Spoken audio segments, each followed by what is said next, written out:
Você manja também de arqueologia no Brasil ou não? Muito pouco. Na USP a gente teve algumas aulas lá, porque tem que conhecer, né? Sim. Mas eu sou bem leigo. Então a gente estudou um pouquinho sobre Sambaqui, alguma coisa, mas a minha linha de pesquisa é Oriente Médio. Então não vou nem entrar no assunto Brasil. Porque tudo aconteceu lá. Não, né? Catanabá?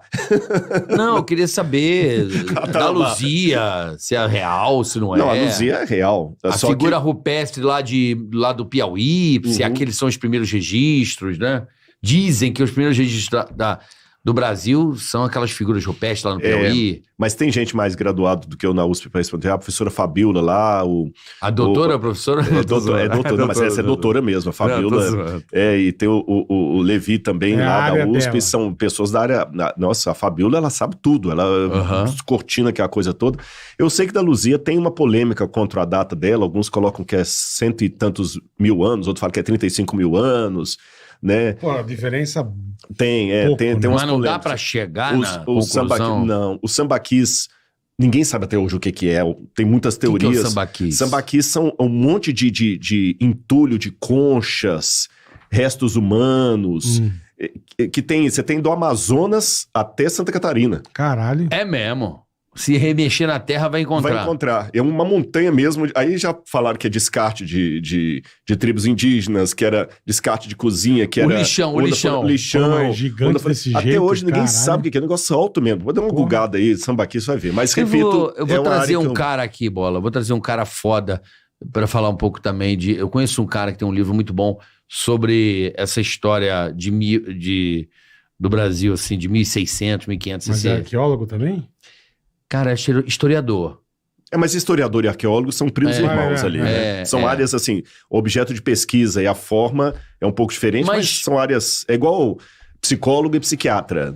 Tem algumas convergências, apesar da distinção. Bom, agora, Rodrigão, na tua área, qual você acha que foi a maior descoberta até hoje, assim, na área na arqueologia bíblica? Tem muitas, mas eu colocaria Santo com destaque... Não, Santo Sudário não. Santo Sudário já... É fake ou é real? Nem a Igreja Católica oficialmente reconhece o Santo Sudário. Isso é bom deixar bem claro. Oficialmente, a Igreja não reconhece. A Igreja reconhece como uma relíquia de elemento de fé. Você usou a expressão aí da referência, mas a Igreja não bate o martelo e fala assim, é o pano que cobriu Cristo. Porque já fizeram um teste com carbono 14 e viram que ele é medieval. Não chegaram a milhares, não. Sim, uns pedacinhos que as irmãs não deixavam sair lá de Turim, né?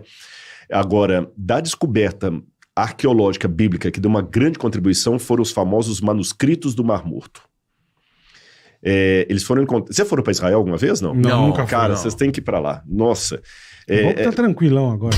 Agora tá tranquilo, né? Tá o Brasil não tá... Sussa. O Brasil também tá muito diferente disso, não. É bom, né? é verdade. Né? Mas em 1947 para 48, quando estava ali na discussão para a criação do Estado de Israel, né? Em 48 que foi criado, um garotinho beduíno estava procurando umas cabras no deserto da Judéia. O Estado de Israel nem estava começando a criação do Estado de Israel. O nome do menino era Muhammad El-Dib. A tradução seria Maomé, o Lobinho. E ele... pensando que as cabras tinham entrado dentro de um buraco assim, falou, não vou entrar nesse buraco aqui à toa, porque vai que os bichos não estão lá dentro, ou tem um outro animal lá. E eu me lasque todo. Mas também não vou chegar pro meu pai, ele vai perguntar, você entrou lá pra verificar? Vou tomar uma sova. Então ele pegou uma pedra e jogou dentro do buraco, e falou, se elas estiverem lá dentro, elas vão fazer barulho. Só que quando ele jogou a pedra, ele escutou barulho de vasos de cerâmica quebrando. Aí ele chamou o irmão dele, os dois entraram por uma corda assim, e viram que eram vasos de barro dessa altura assim. Aí eles ficaram na dúvida, vamos abrir ou não vamos? Porque o beduíno é como se fosse o índio do deserto, se eu posso fazer essa comparação. Eles são muito supersticiosos, eles têm medo de gênios. Uma vez eu estava no Egito, no Sinai, e eu estava com um beduíno e uns 2 amigos, a gente estava subindo o Monte Sinai. E o cara tirou a foto da gente e saiu uma névoa aqui atrás. Fudeu. Pra quê? O cara não quis subir mais o beduíno, ele achava que era um gênio. Então, como no Brasil tem as famosas histórias do boitatá, mula sem cabeça, Iara, Saci, Boto, eles também têm lá os gênios. As lendas. As lendas. Eles também têm. O Aladim, tá aí, ó, o gênio. E se você abre aquilo ali, é um gênio. Mas e se for também tesouro? Entendi. Abriram... Não era nem uma coisa nem outra. Era um monte de pergaminho enrolado. Eles não sabiam ler aquilo ali. Venderam para um cara chamado Cando, lá em Belém. Eles pegaram isso. Venderam pro Cando. O Cando pegou e colocou para enfeitar a loja de antiguidades dele. Até que 2 padres dominicanos, frades dominicanos, Roland Devou e Callaghan, que eram da École Biblique de Jerusalém. École Biblique é uma escola católica de arqueologia lá. Foram ali e viram o valor do negócio. Só que eles cometeram um erro. Os caras eram arqueólogos, não eram comerciantes. Demonstraram interesse demais. O cara pediu o preço. Aí o cara, não, pior. Ele falou, ele não quis nem vender. Ah, não quis nem vender. Ele falou, olha, vou descobrir mais, que eu vou ficar bilionário. Sim. Foi uma novela. Até que finalmente encontraram 11 cavernas com manuscritos. Agora encontraram a 12ª, mas não tinha manuscrito dentro dela. Aonde isso? Tudo em Israel, tudo no deserto da Judéia. E essas cavernas estavam repletas de manuscritos. E qual foi a importância disso para a Bíblia, já que você me perguntou qual foi o achado mais importante? Em vários lugares. Eu vou dar 2 ou 3 motivos. Nós não temos nenhum original da Bíblia. O Evangelho de Mateus, que o próprio Mateus escreveu, se perdeu. O texto de Isaías se perdeu. Nós só temos cópia de cópia de cópia. E falando do Antigo Testamento, para a galera que não sabe, a Bíblia é dividida em 2 testamentos, o Antigo Testamento e o Novo.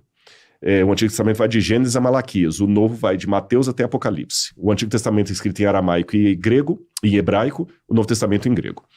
Do Antigo Testamento, a cópia em hebraico mais antiga que tinha da Bíblia datava do século X da nossa era, Idade Média. Foi século X, 970 depois de Cristo.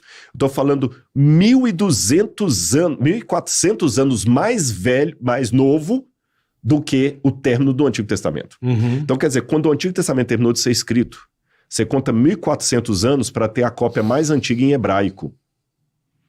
A pergunta que um cético pode fazer é: quem me garante que esse texto não foi adulterado ao longo do tempo? Exatamente. E havia muitas acusações, inclusive, contra a Igreja Católica. Muita gente dizia assim, ó, a Igreja Católica mudou os textos da Bíblia como ela queria, porque foram monges que estavam copiando isso.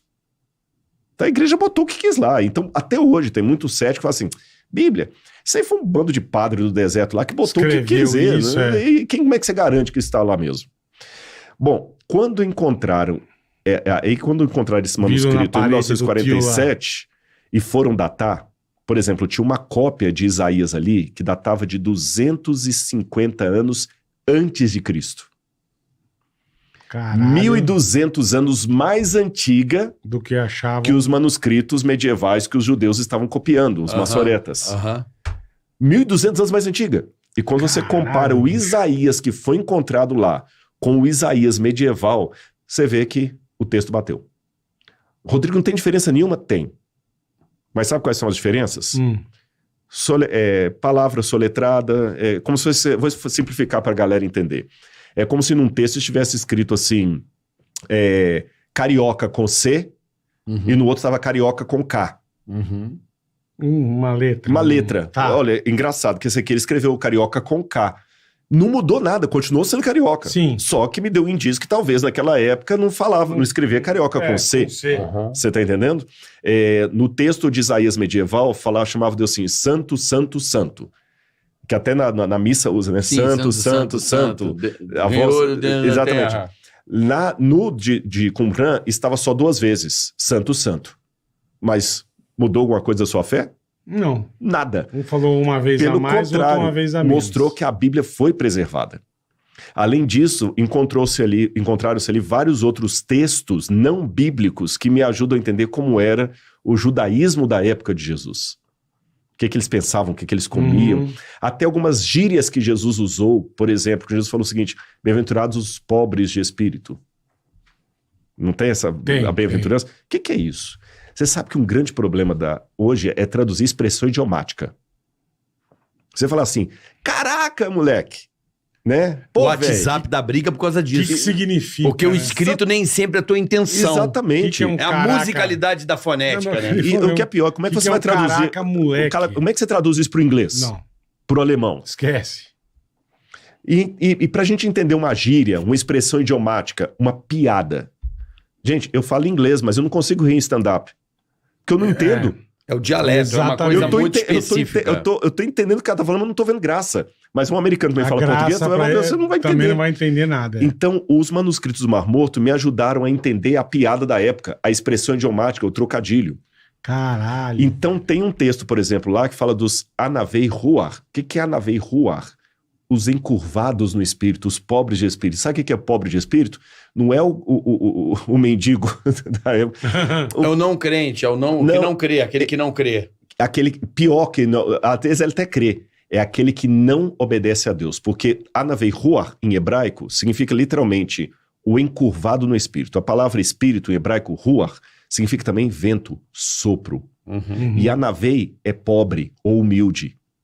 Agora, quando o vento passa, e você tem o trigo, o que o trigo faz quando o vento passa? E dobra. Ele dobra na direção do vento. Ele é um encurvado no espírito. Ele obedece, ele é submisso. Esse é feliz. Então, quando o Espírito de Deus sopra, você se encurva. Aí Jesus falou, bem-aventurados os pobres de espírito. Olha, agora deu para entender o que Jesus falou. Não tem até uma música do catecismo? Quando o Espírito de Deus se move em mim, eu danço como o rei Davi. Outra coisa agora. Então, esses manuscritos são muito importantes e eu colocaria um asterisco conseguiu nele. Pegar do tio da parede os manuscritos? Conseguiu. Hoje está tudo na universidade, no Museu de Israel. Cara, que Tá louco, tudo lá no Museu de Israel. E eu tenho algumas cópias. Tava em Belém, em Belém, lá em Belém. Foi encontrado no deserto, eles levaram para Belém, venderam, né? Teve manuscrito que foi parar nos Estados Unidos. É mesmo. Eles compraram o cara por 25 turista, milhões, tá lá turistando. Roubaram, mas hoje não, hoje já tá tudo em Israel, com exceção de alguns que estão na Qual Jordânia. lugar que tem mais lá? Nazaré, esses lugares, todos esses lugares têm... Sítio arqueológico? É. Não, Israel você tropeça em sítio arqueológico para todo lado, porque o país é pequeno.